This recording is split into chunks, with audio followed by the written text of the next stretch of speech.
Indonesia di era kepemimpinan Presiden Joko Widodo benar-benar menolak keras segala bentuk intervensi yang dilakukan oleh pihak asing. Termasuk peraturan ekspor dan impor. Pemerintah Indonesia sepenuhnya memegang kendali atas hal tersebut.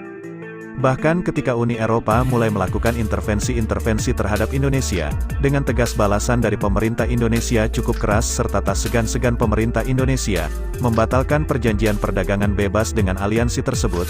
Tentu saja ini menunjukkan langkah berani Indonesia untuk mempertegas diri sebagai negara yang benar-benar tidak bisa diintervensi oleh pihak asing. Indonesia kaya akan sumber daya mineral, seperti nikel, bauksit dan timah. Untuk melindungi kekayaan dan memaksimalkan pendapat negara melalui sumber daya alam itu, Indonesia mengeluarkan kebijakan larangan ekspor biji mentah. Indonesia memilih untuk mengembangkan hilirisasi dari komoditas tersebut. Kelak, dengan hilirisasi, hasil ekspor dari komoditas tersebut akan memiliki nilai tambah yang signifikan. Larangan ekspor biji mentah seperti nikel turut mendapatkan respon dari dunia termasuk Uni Eropa, UE. Tak bisa lagi memperoleh hasil biji mentah nikel dari RI. Negara-negara yang tergabung dari Uni Eropa itu langsung menggugat Indonesia di Organisasi Perdagangan Dunia, World Trade Organization, WTO. Atas perlakuannya itu, negara-negara Eropa itu disebut mirip seperti yang dilakukan VOC pada zaman penjajahan. Negara-negara Eropa tersebut dinilai hanya ingin menguasai hasil sumber daya alam dari Indonesia tanpa ingin memberikan nilai tambah.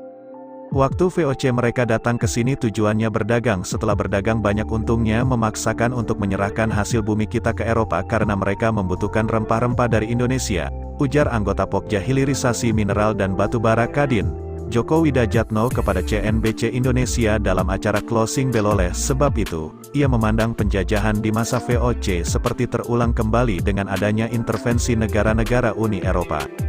Utamanya terhadap melimpahnya sumber daya mineral Indonesia yakni nikel yang berasal dari Sulawesi, Maluku Tenggara, dan Papua. Djoko menyebut nikel sendiri diketahui bakal menjadi komoditas yang strategis di masa depan. Melalui sumber mineral ini, ekosistem kendaraan listrik berbasis baterai akan terbangun.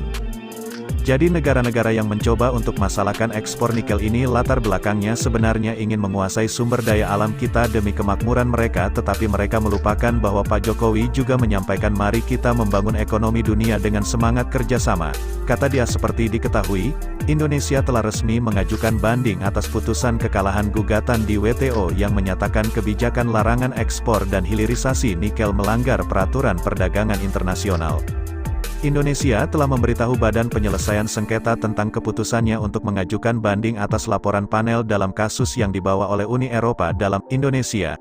Tindakan terkait bahan baku, ujar situs resmi WTO dikutip Rabu Presiden RI Joko Widodo. Jokowi memberikan gambaran pada larangan ekspor nikel. Ia bilang, dalam penyetopan ekspor nikel, pendapatan negara melalui ekspor nikel yang sudah dihilirisasi melejit hingga 30 miliar dolar dari yang sebelumnya hanya 1,1 miliar dolar.